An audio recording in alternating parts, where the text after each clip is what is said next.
Hi, welcome to my 12th tutorial. Let's talk about head structure in the skull. So before understanding the head rotation, we're gonna look about the skull and understand how the proportion matters in the skull. To understand the head, the highest point of your head skull is not a vertical from the frontal bone, it's a parietal bone. That also aligns with the ear hole and your jawline. And the width of the head skull and the vertical heights are identical lengths. Also, on the cross point of the heights and the width, usually there is an ear hole located. So from this basic information, we could easily think about the sphere and the cube on our head skull like this. Usually we imagine about upper part with your cheekbone, there's a sphere planted in. In your lower part of your jaw, we usually think about the cube that narrows to your jaw. And from this point, we usually make a common mistake of the head skull. Like I said at the beginning, the sphere and the highest point of the sphere should point to your parietal bone, not the frontal head. But like this, if we make the highest point in our frontal bone, then our neck gets stiff and the width and the heights are not identical, but you're having a long faces without the jaw, powerful jawline, and you don't have the curve of your back head bones. This mistake looks way more obvious when you draw some faces on that skull. In our normal faces, the center of the heights should be ear hole and there should be a cheekbones that penetrates the center lines so that we have a normal proportion. But in this point, when we draw our highest point on the frontal bone, not in the parietal bone, you will have short frontal head proportion and maybe more short noses, but enormously long and gigantic jaw part. But it doesn't have that extruded part of the jaw.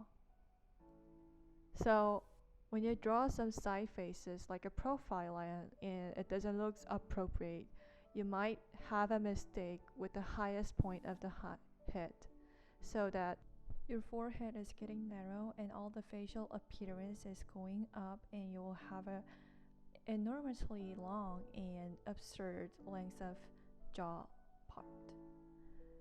So in the reality, we cannot afford to draw all the spheres and the cube all the time. So I have to think about the upper part, just skimming out from the sphere, and the front part and the side part like what I'm drawing like this. So think about how these faces looks on those perspective when you turn around and try to adapt into your drawing. People usually forget about the upper part of your head, so that makes your head so flat and narrow.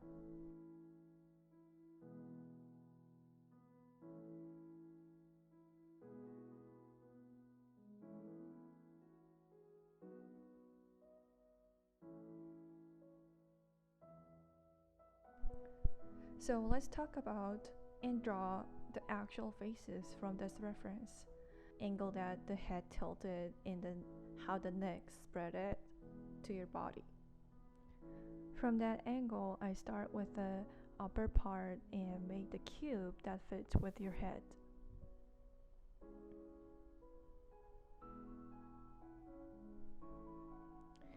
And the center of the heights, there should be talking this kind of spear, and the center of the heights there's like a cheekbones extruded.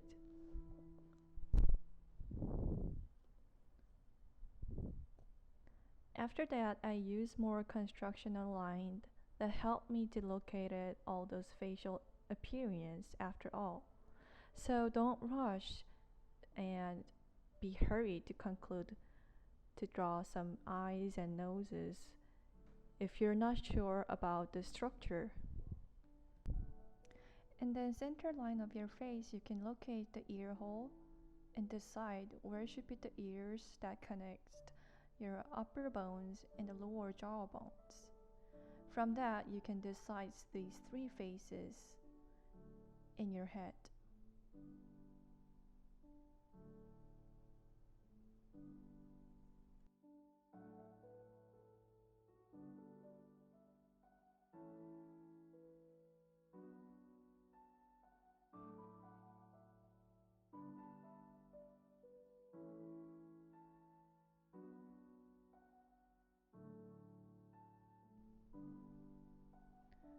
Then, divide it in three in your faces that will locate the eye holes, noses, and don't forget not the frontal center parts of your head, but the parietal bone that located little back from your frontal bone is the highest point. And then I'm gonna draw the three faces on your head: upper, front, that we think that's the face,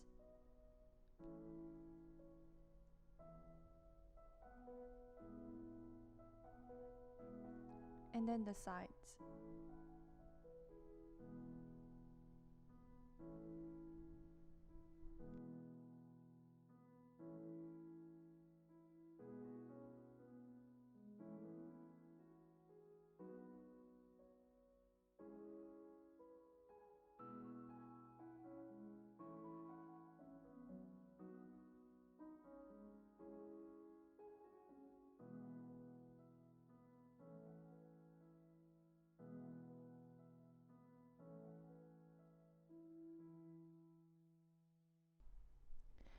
And when I have to draw the faces, I'm actually drawing 2 times faster than it was.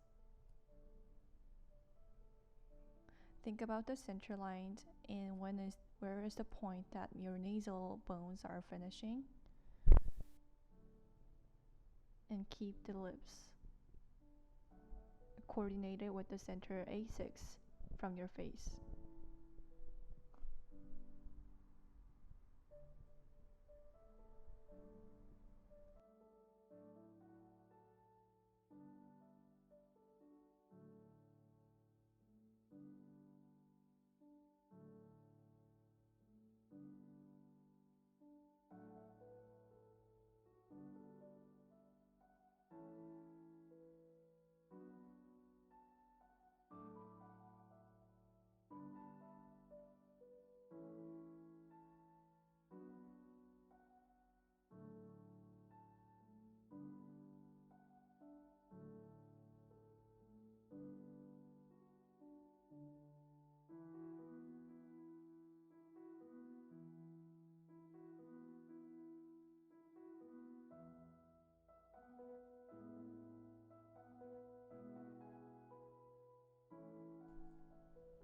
So that was how I draw the faces, understanding with the head skull information.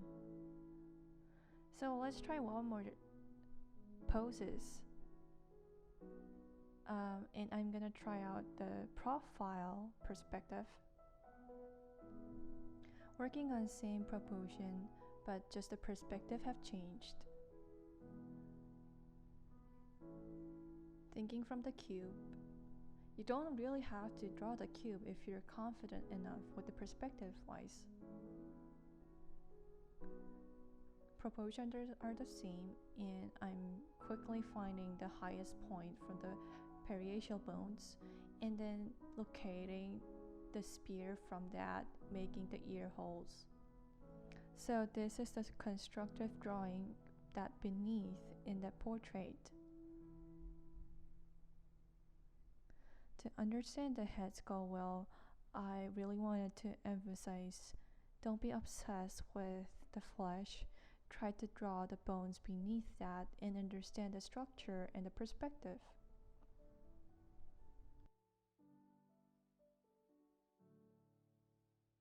Following the mere observation, you're actually thinking from that observation, and you might have more visual memory that lasts long.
So let's start with marking those three faces.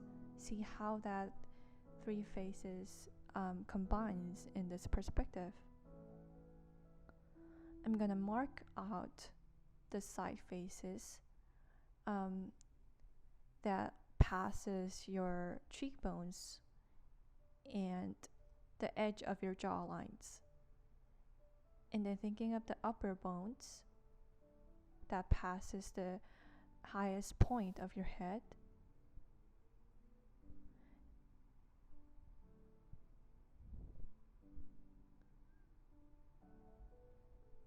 In the front face. After this face division, you might be surprised because actually the frontal face that we always thinking about, that's the actual faces, are narrow and a small part of your head. So that's the end of this tutorial. Thanks for following this tutorial, and we're gonna see you in the regular class. Bye bye.